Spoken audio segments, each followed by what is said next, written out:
Today, let's make a cup of hot tea, calm down, and travel back in time to 1966. In the foggy land of England, amidst cold drizzle and hostility from European audiences, the Uruguayan team stepped onto the World Cup stage as giants cornered. They carried the blood of Garra Charrúa, the ancient warrior spirit, ready to shed blood rather than bow down. Although that journey ended in controversy and tears in the quarterfinals against West Germany, that generation of players left a legacy that went far beyond the boundaries of 90 minutes of play. Nearly 60 years, a life has passed. The young men of 19, 20 with jet black hair. Now some have passed away. Some have passed to the other side of life. Let me turn the pages of memory to tell the tragic life story of the historical witnesses of Uruguay 1966. Pedro Rocha, nicknamed El Verdugo, the Executioner, arrived in England at the age of 23 as South America's brightest star, the only one comparable to Pelé in terms of technique. Rocha played like a poet, each touch a stroke of art. Although Uruguay were eliminated early, Rocha's class was something that Europe coveted. He was the brain, the heart of La Celeste's attacking play. Rocha's career was a glorious epic, but also full of tragic notes. He became a god in Sao Paulo, Brazil, revered by fans here more than the native stars.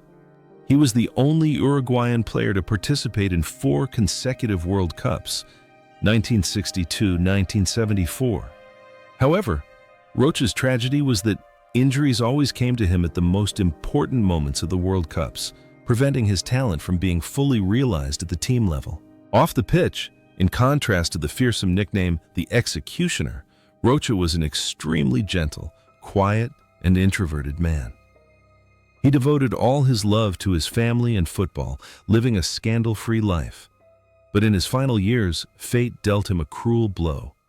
Ventricular muscular atrophy caused him to gradually lose the ability to walk and communicate. On December 2, 2013, one day before his 71st birthday, Pedro Rocha was freed from physical pain. He passed away in Sao Paulo, leaving behind endless sorrow for the 2 football nations of Brazil and Uruguay. The genius has gone to heaven, taking his magical legs with him to eternity.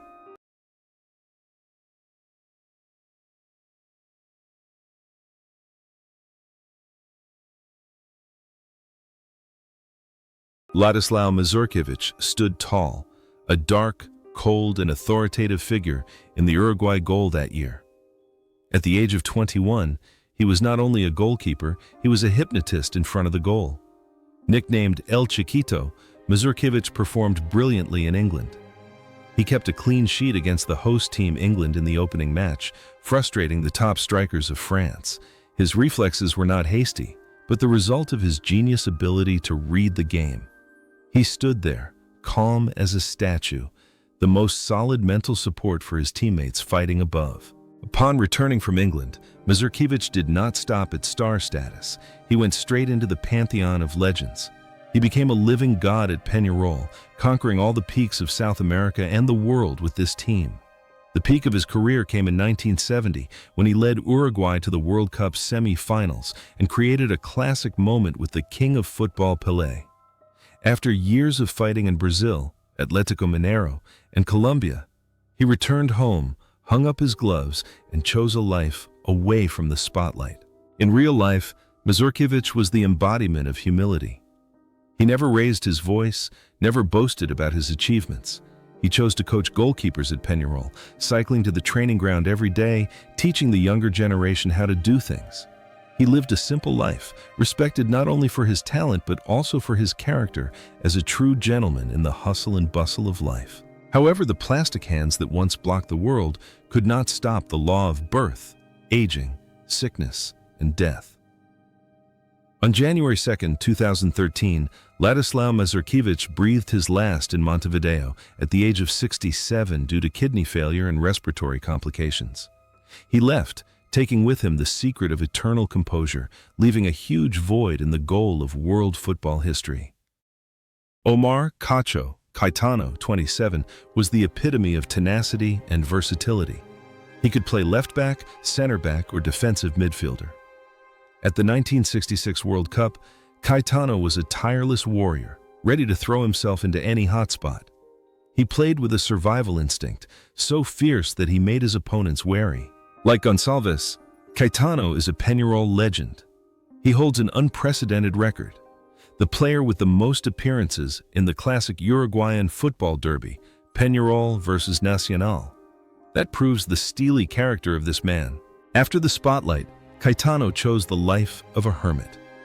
He completely withdrew from the noisy football world, living a simple life in his hometown.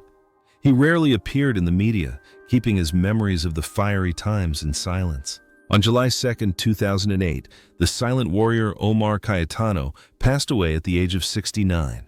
He passed away quietly, without the noise of his actions on the field, leaving behind deep respect in the hearts of fans.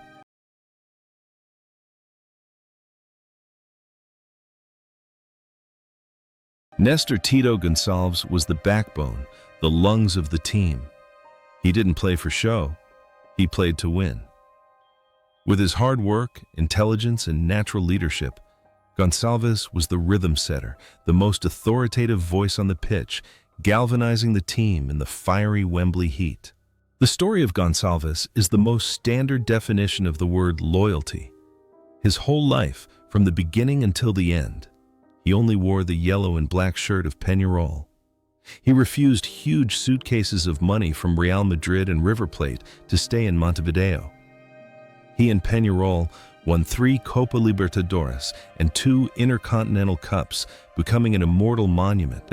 After retiring, he did not choose the path of business or politics, but continued to contribute to the club in a managerial role. His life was peaceful and fulfilled with a virtuous wife and successful children. His son also became a Peñarol player. He was a symbol of an era where honor and loyalty were more important than money. The giant of Uruguayan football fell on December 29, 2016 in Montevideo at the age of 80. His passing was the end of a romantic era where player and club were in eternal love.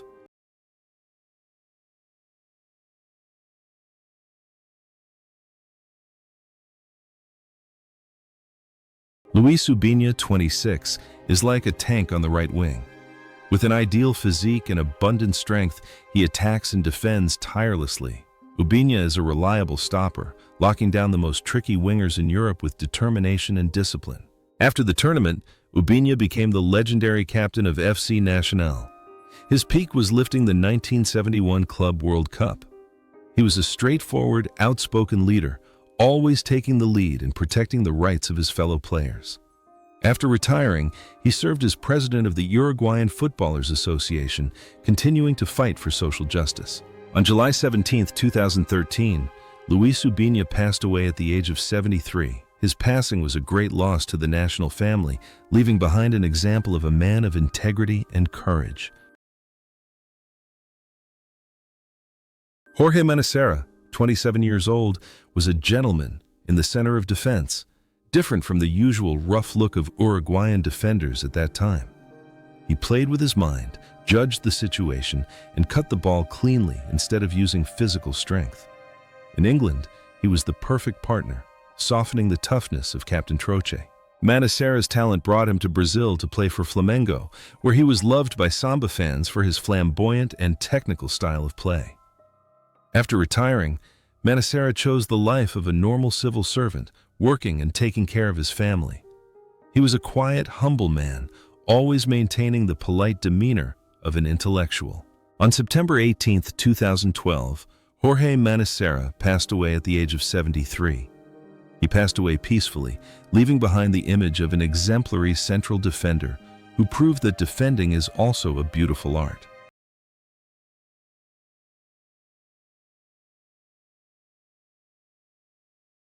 Horacio Troche, the 31-year-old captain, was the embodiment of Uruguay's fiercest flame and greatest tragedy at the tournament. With his uncompromising style of play, Troche was the rock that stopped every attack.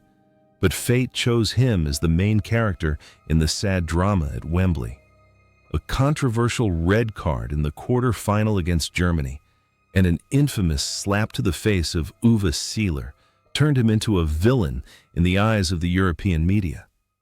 But for the Uruguayan people, the image of him leaving the field with his head held high was a symbol of resistance to injustice. After that shocking incident, Troche made a brave decision. He did not run away. He moved to Germany, the place that once booed him, wearing the shirt of Alemannia Aachen and conquering the audience with his real talent. Then, fate led him to drift to Mexico, where he found a second home. Here, he became a veteran coach and then a successful businessman. Troche's life in Mexico was a colorful picture. He opened a Uruguayan-style grill restaurant where he personally cooked and served diners. He lived generously and cheerfully, always ready to tell the story of 1966, not with regret, but with the pride of a man who dared to do and dare to bear. From a butcher on the field, he became the kind Don Horacio, loved by the community. The captain's tumultuous journey ended on July 14, 2014. Horacio Troche passed away in Morelia, Mexico at the age of 83. He lived a full life, from the eye of the storm of criticism to the shore of peace.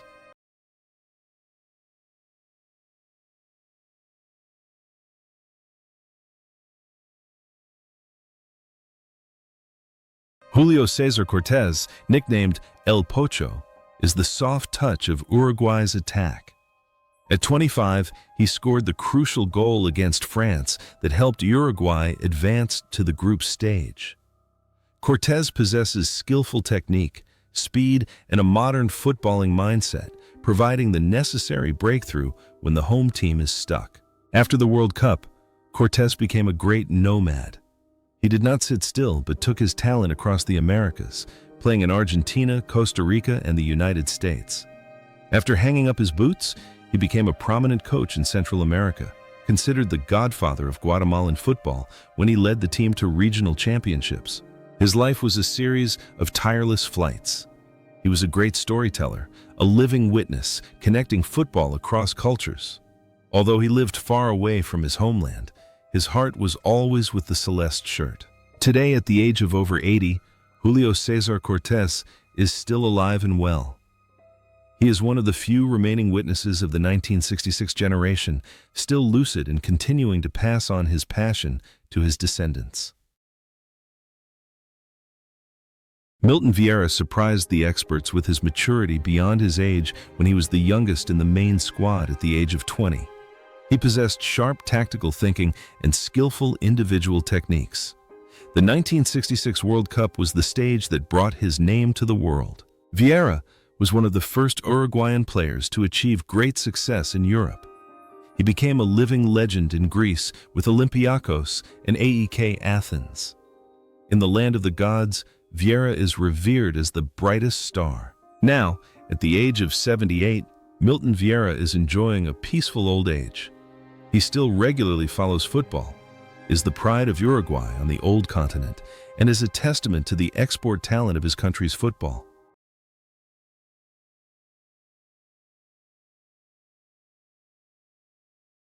Domingo Perez brings a wealth of battle experience to England. He is not as quick as he was in his youth, but he makes up for it with his positioning and cunning. He is the big brother in attack, guiding his younger brothers through the psychological pressure. After a brilliant career with second Copa America championships, Perez chose a simple life, away from all the noise. He lived the life of a loyal fan, always following the footsteps of the national team. In February 2024, sad news came to fans when Domingo Perez passed away at the age of 87. He was one of the last witnesses of that generation to leave us for eternity.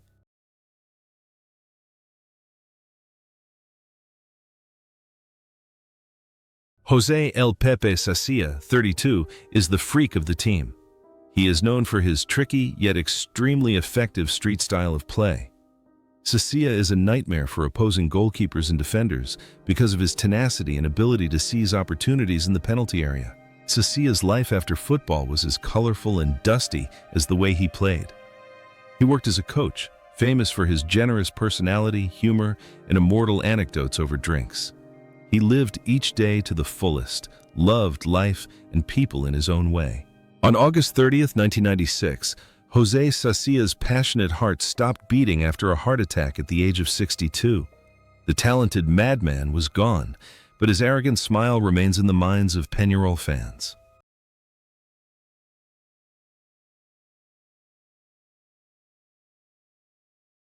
Pablo Forlán arrived in England as a reserve for the future.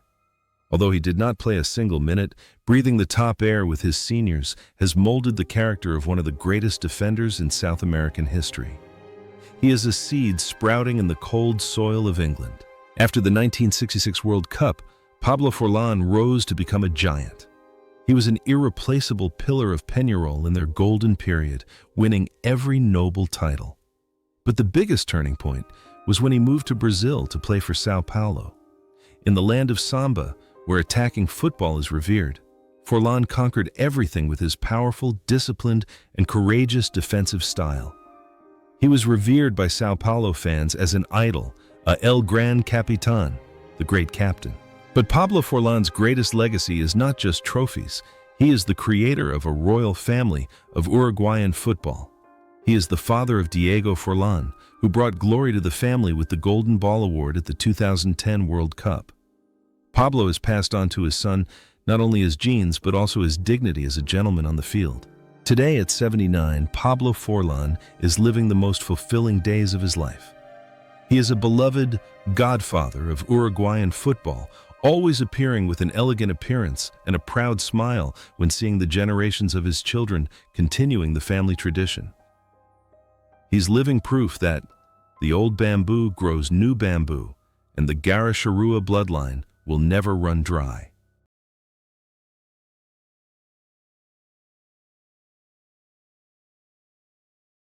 Victor Espárrago arrived in England at the age of 21.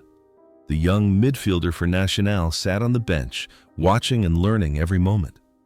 Little did anyone know that the quiet young man possessed a tactical mind ahead of his time. He wasn't just watching football, he was analyzing it. If 1966 was the lesson, 1970 was Espárrago's stage. At the World Cup 4 years later in Mexico, it was he who scored the decisive goal against the Soviet Union in the 117th minute, sending Uruguay into the semifinals. His club career was spent with Nacional, where he won his first Intercontinental Cup. After hanging up his boots, Espárrago's superior intellect made him a famous coach in Spain. He led humble teams like Recreativo de Huelva, Cádiz, or Albacete to create miracles. He is respected in La Liga as a professor of football who laid the foundations for a disciplined and scientific style of play. He is a bridge between the football culture of Uruguay and Spain. Now, 80, Victor Espárrago is enjoying his retirement, traveling between Spain and Uruguay. He rarely appears in public, but his comments on football are still full of weight and depth. A great mind, now resting after a lifetime of dedication. Emilio Alvarez, nicknamed Cococho, 27, was a special case. Despite being a world-class central defender, he was left out of the 1966 World Cup due to the coach's tactical calculations. But as the older brother, Cococho never complained. He accepted his role as a substitute with absolute professionalism, providing moral support for his younger brother, Eliseo, and the team. If Nestor Gonçalves is the symbol of Peñarol, then Emilio Alvarez is the god of the great rival Nacional. He holds the eternal record, the player with the most appearances in the history of the national club with over 500 matches.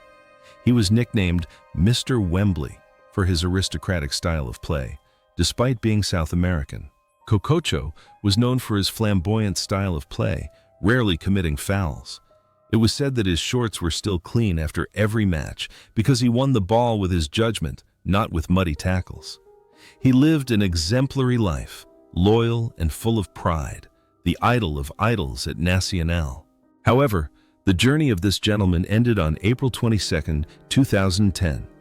Emilio Cococho Alvarez passed away at the age of 71 in Montevideo. He left, taking with him the last elegance of a romantic football era, leaving behind an unforgettable memory for the half of Montevideo that wore the blue and white jersey.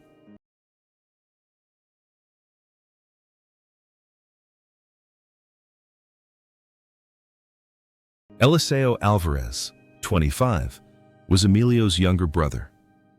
The Alvarez brothers were both in the squad for England, making for an interesting story. Unlike his flamboyant brother, Eliseo was a more tough and fierce player. Although he did not play in the 1966 tournament, his reputation for bravery had been established in the 1962 World Cup, where he refused to leave the field despite a broken leg against the Soviet Union. Eliseo's career was one of adventure. After leaving Nacional, he was not afraid to challenge himself abroad, playing for clubs in Ecuador, LDU Quito, and Colombia. Wherever he went, he left his mark as a warrior who never knew pain.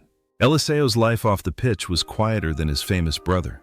He lived modestly, rarely spoke of the past, but was always proud of what he had contributed. He embodied the thorny side of the Uruguayan spirit, enduring pain to complete the mission. Tragically, this brave warrior passed away too soon. In 1999, Eliseo Alvarez died suddenly at the age of 59. His death left a huge shock to his family and his brother Emilio. The younger brother went before him, leaving behind an unfinished story of brotherhood and the football blood that flows through the Alvarez family.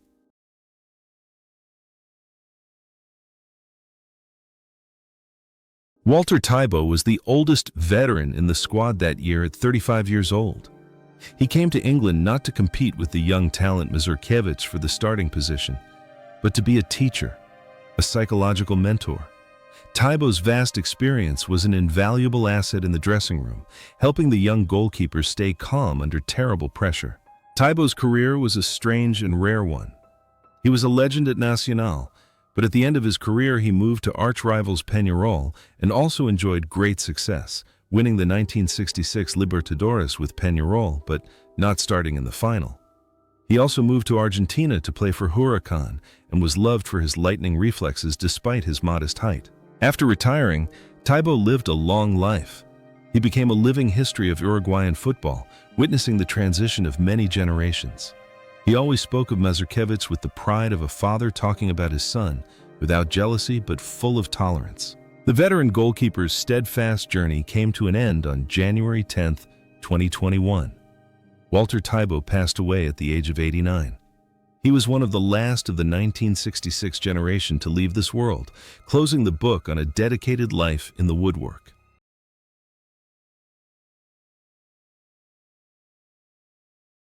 Luis Ramos, a 26-year-old player in the prime of his career.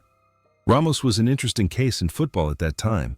He started as a striker with a sharp ability to score goals, but also had enough tactical thinking to play deep as a defender when needed.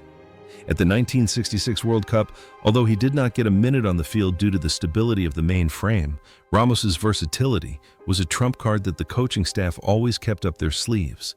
He was someone who practiced quietly, ready to fill any hole if a teammate fell.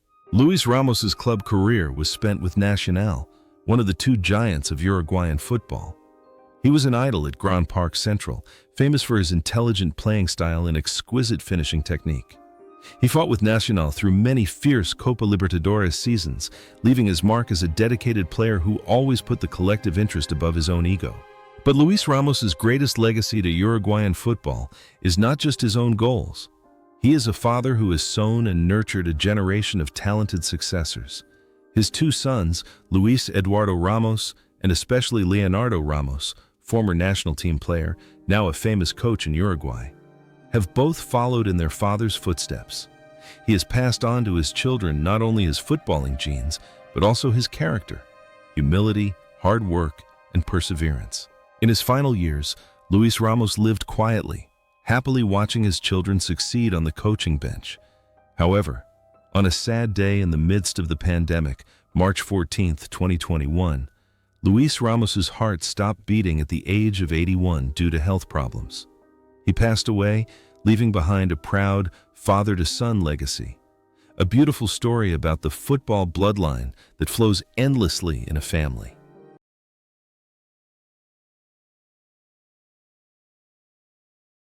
Sosa, at 31, is an experienced goalkeeper who has experienced all the glory and bitterness.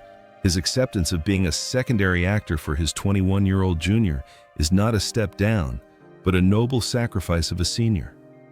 Sosa is there to remind, to encourage, and to share the psychological burden for Spider-Man Mazurkiewicz. Roberto Sosa is a legend of the national club. In the 60s, he was the most reliable stopper, the one who protected the national goal in classic matches against Pelé's Santos or Mazurkiewicz's Peñarol. He was famous for his solid ball-catching style, reasonable entry and exit, and especially his ability to command the defense. He did not fly around with fancy. He caught the ball with calculation and experience. After retiring, Sosa chose a very normal life. He did not pursue a professional coaching career, but returned to being a citizen who loved football. People often saw him in the stadium stands, watching his old team with fond eyes. He embodied the old values, playing for passion and living for honor. On June 27, 2008, former goalkeeper Roberto Sosa passed away in Montevideo at the age of 73. He passed away the same year as his teammate, Omar Cayetano, as if old friends had made an appointment to go to the eternal world together. His passing left national fans mourning the loss of a dedicated goalkeeper who had spent his youth keeping a clean sheet for his beloved team.